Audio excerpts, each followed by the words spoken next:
Welcome back, everybody. So I've been getting a lot of questions about the Roth IRA, and in today's video, I will be explaining what a Roth IRA is and why I personally think that it's one of the best retirement accounts out there. I will be going over some of the pros and cons, and I will also be going over the 5-year rule associated with the Roth IRA account. But before we get started, if you guys don't mind hitting that subscribe and like button, I would really appreciate it. Thank you. So when it comes to retirement accounts, it's not a one size fits all. Just because it benefits you doesn't necessarily mean that it'll benefit somebody else. So a Roth IRA account is an account that offers tax-free growth and tax-free withdrawals in retirement. Roth IRA accounts are great for you if you think that taxes will be higher in the future. So I'm gonna go over some of the pros and cons, starting with the cons. Some of the cons are that you have to set it up yourself. You pay the taxes up front, meaning that you're contributing after-tax dollars. You can only contribute up to $6,000 a year and $7,000 if you're over the age of 50, as opposed to a 401k, which you can contribute $19,500. And also, not everybody can open up a Roth IRA account. So first, you have to be making income. You can't contribute if you're not doing taxes. If the IRS doesn't see that you're making money, you can't contribute to a Roth IRA account. Also, if you're single and you're the head of a household, you have to be making less than $124,000 in order to open up a Roth IRA account, or $196,000 if you're married. Okay, so now some of the pros. Some of the pros are that, like I mentioned earlier, your contributions grow tax-free and are tax-free withdrawals when you retire.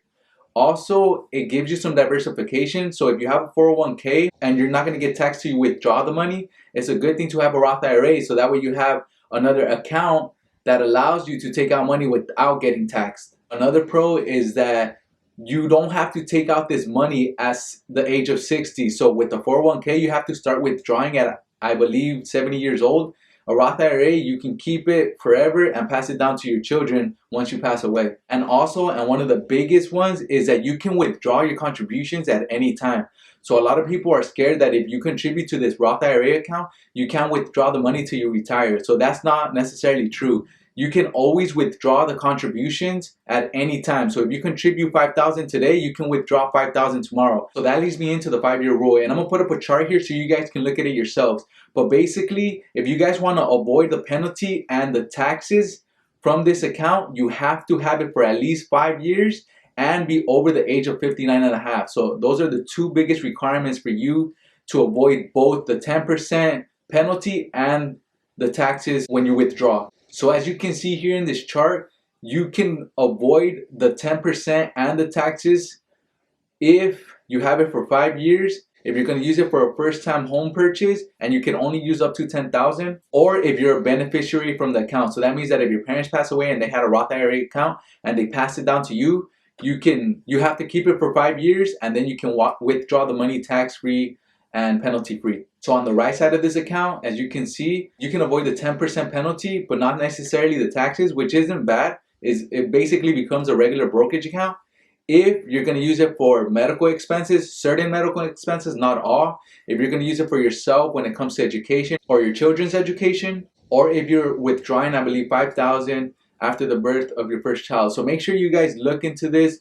Make sure you guys see all the requirements and all the things you guys need to do in order to avoid that 10% and the taxes if you're going to withdraw the money early. So one thing I mentioned earlier is that you guys need to be making income in order to contribute to a Roth IRA. So for example, if you're 18, 19 years old, you're young, you're still in college, and you have a part-time job, and you want to contribute money into the Roth IRA, you cannot contribute up to the $6,000 limit unless you're making $6,000 in taxable income. So if you work a side job and you're only making $3,000 a year, you can only contribute $3,000 a year. So make sure you guys keep that in mind. So one thing I want you guys to understand is that a Roth IRA you can open up a Roth IRA in any brokerage, almost any brokerage. One of the main brokerages that doesn't offer a Roth IRA is Robinhood. And I know a lot of people are familiar with Robinhood, but Robinhood, as of right now, does not offer any retirement accounts.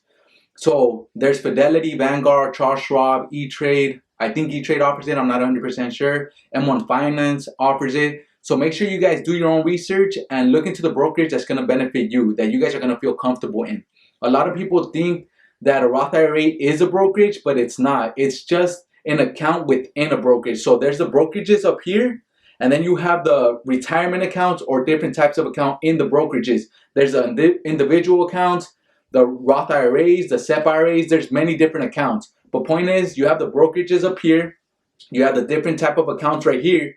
And then you have the stocks and bonds that you can buy within these accounts. So make sure you guys understand that a Roth IRA can be opened up in any of these brokerages. So now I'm going to show you guys how beneficial this can really be. I'm going to show you guys two or three different examples of what your money can grow to if you were to contribute into a Roth IRA.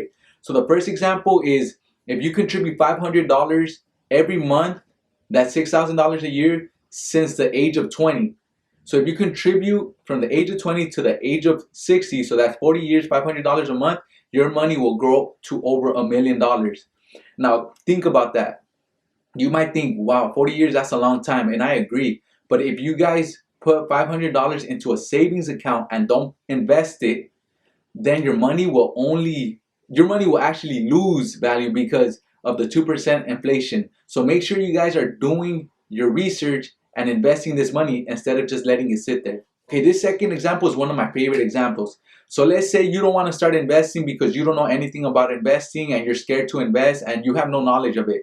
And I'm going to give you two people here. The first person starts investing at the age of 20, $500 a month until the age of 30. So they only invest for 10 years. Person B invests from the age of 30 to the age of 60. So they invest for 30 years. Person A only contributes, I believe, $60,000. Person B contributes $180,000 in those 30 years. You would think that person B, who contributes for a longer time, will have the greater portfolio at the end of those 40 years.